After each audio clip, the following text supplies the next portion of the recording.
With the 55th pick in the 2024 NBA Draft, the Los Angeles Lakers select Bronny James from the University of Southern California. The anticipation has been building for weeks as to where we would hear Bronny's name called. This is a young man who had an unprecedented spotlight on him in his freshman year at USC, where he played 25 games. He missed the first 8 games of the season after he went into cardiac arrest on July 24th, 2023. He underwent a procedure to treat a congenital heart defect. To see him less than a year later be drafted is a feat I don't think we can lose sight of.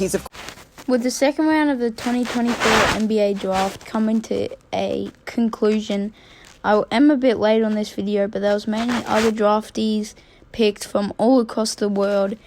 A lot of teams got players that were suspected to go high in the draft, like the Utah Jazz selecting Kyle Filipowski, who, despite some off-field drama, is proven to be a great basketball player and was projected to go in the lottery.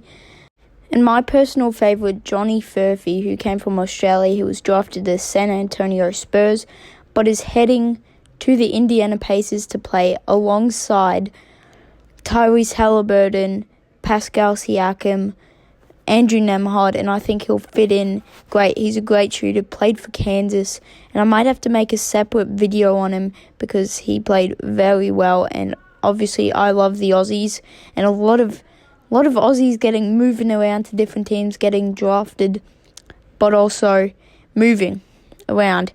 But the main reason that I made this video was, in fact, to talk about Bronny James, LeBron James' son. And a lot of people say that maybe he shouldn't have been drafted, and the only reason that he got drafted was because he's a LeBron James son.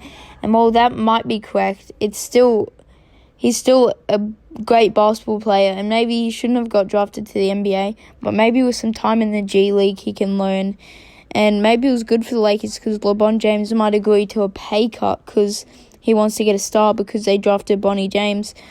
I don't know how big of that pay cut is going to be or whether or not it'll come. He might have already taken it by the time this video comes out, or maybe he doesn't take out a pay cut, but that is just what has been said. And Bronny James still had a pretty good season, obviously. It was less than a year ago that he had a cardiac arrest, and to bounce back and still put on 4.8 points in college. I'm pretty sure he was only like the third player to average under 5 points, 3 rebounds, and 3 assists in NBA draft history. But still good numbers. And I think if he has some time with G League, and because he is LeBron James' son, he has some great coaching that can be done. And if he has a good enough work ethic, I think there's been potential shown by Bronny James to get into the NBA and be a vital part of this Lakers rotation. Might take some time in the G League, but at some stage in the season, he will play with LeBron James. Mark my words for it. And they will be the first father and son combo in the NBA. It's happened in baseball and I'm pretty sure hockey, but never in the NBA. And another guy that got drafted, Ariel Hook Porty. There was a bunch of others in the NBA from the NBL that got drafted in the first round.